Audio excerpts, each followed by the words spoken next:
Most people don't become poor overnight. They drift there slowly, and the Bible warns exactly how it happens. Here are 5 warnings that quietly keep people stuck in poverty. Warning number 1. Spending money to relieve stress. Proverbs warns that whoever loves pleasure will be a poor man. That phrase makes people uncomfortable because it sounds judgmental. But look at what it's actually describing. Someone who uses temporary pleasure as a solution to ongoing problems. Someone who spends money to feel better instead of addressing why they feel bad in the first place. This is different from enjoying life. There's nothing wrong with spending money on things that matter to you. The warning is about using purchases as emotional medication. Had a terrible day at work, buy something. Feeling anxious about money, go out to eat. Stressed about your relationship? New clothes might help. The pattern is so common that entire industries depend on it. Retail therapy, comfort food, stress shopping. We've given it cute names, but the Bible calls it what it is: a path to poverty.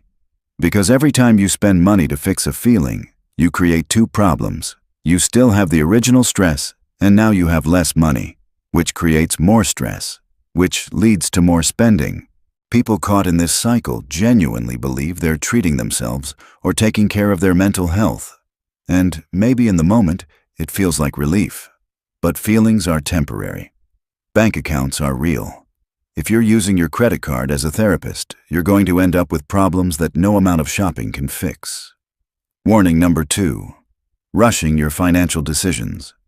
Proverbs says good planning and hard work lead to prosperity, but hasty shortcuts lead to poverty. That's not just wise advice. It's a warning about how your brain works under pressure. When you're desperate or emotional, you make terrible financial choices. Every single time. Think about the person who panic bought a house in 2007 because they were afraid prices would keep climbing forever. Or someone who took out a payday loan because they needed cash immediately and didn't calculate what 30% interest actually costs over 6 months. Hasty decisions feel urgent in the moment. They feel necessary. But they're usually just expensive mistakes dressed up as solutions. The pattern shows up everywhere.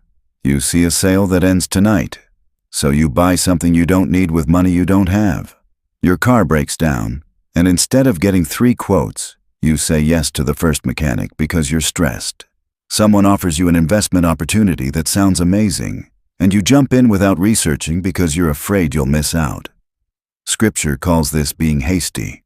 Modern psychology calls it decision fatigue or emotional spending. Same problem, different name. The plans of the diligent lead surely to advantage, but everyone who is hasty comes surely to poverty. That word surely means it's not a possibility. It's a guarantee. What makes this dangerous is that rushed decisions often feel right. They feel like you're taking action, being decisive, solving problems. But you're actually just trading long-term stability for short-term relief. And that trade never works in your favor. Warning number 3. Depending on one income source only. The Bible talks about dividing your portion into 7 or even 8 parts because you don't know what disaster may come. Most people hear that and think it's about investing in different stocks. But the principle goes deeper than your portfolio. It's about not putting all your financial security in one fragile basket. Right now, millions of people are one layoff away from disaster. One company decision, one industry shift, one bad quarter. Their entire financial life depends on a single employer continuing to pay them every 2 weeks. That's not security. That's vulnerability with a regular paycheck. This isn't about working 3 jobs or hustling every evening. It's about recognizing that depending entirely on one income stream means you have 0 margin for error. When that stream stops, everything stops. Your mortgage payment doesn't care that your company downsized. Your car payment doesn't pause while you find new work. The bills keep coming, but the income doesn't. You might be thinking this is just how jobs work. You get hired, you get paid. That's the system. But the Bible's warning here isn't about rejecting employment. It's about rejecting the illusion that any single source of income is truly secure.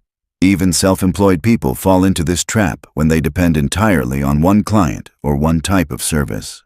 The question isn't whether you should quit your job. The question is what happens to your family if that job disappears tomorrow.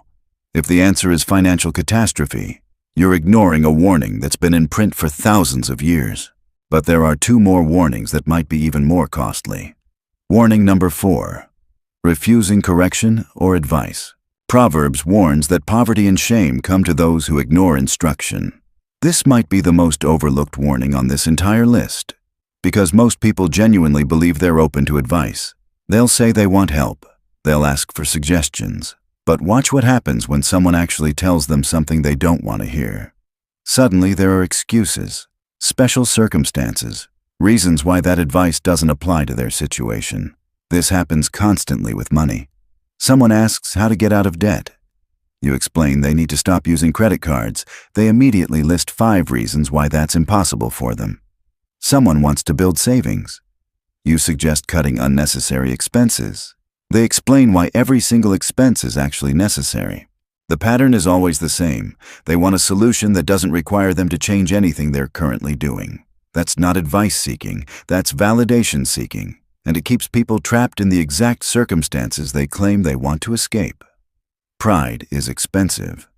Every time you reject wisdom because it challenges your current behavior, you're choosing to stay exactly where you are.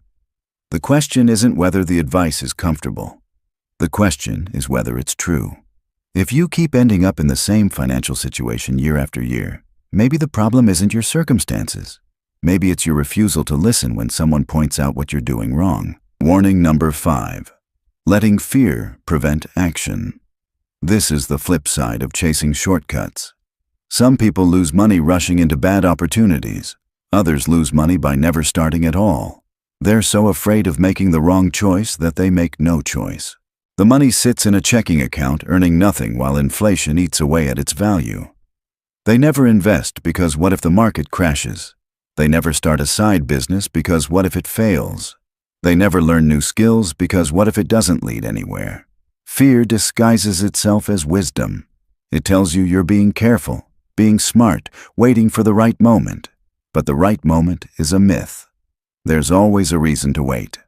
Always more information you could gather. Always another expert opinion to consider. Meanwhile, years pass and nothing changes. The Bible describes this perfectly in the parable of the talents. Basically, the servant who buried his money instead of investing it thought he was being safe. He wasn't being safe. He was being afraid. And that fear cost him everything.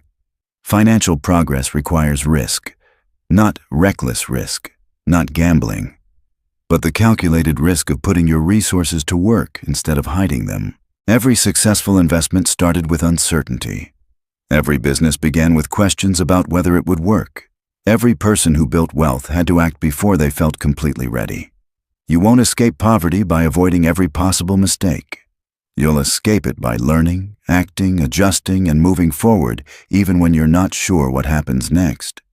These 5 warnings have trapped more people in financial struggle than any economic system or external circumstance, because they're not about what happens to you, they're about what you choose. And the moment you recognize these patterns in your own life is the moment you can actually start changing them. Most people don't fall into poverty overnight. They drift there through small decisions that seem harmless at the time. A rushed choice here, an ignored warning there, fear that keeps them frozen.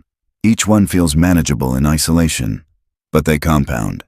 They build on each other until breaking free feels impossible. The difference between someone who builds wealth and someone who stays stuck often comes down to recognizing these patterns before they take root, not after years of consequences, not when the damage is already done.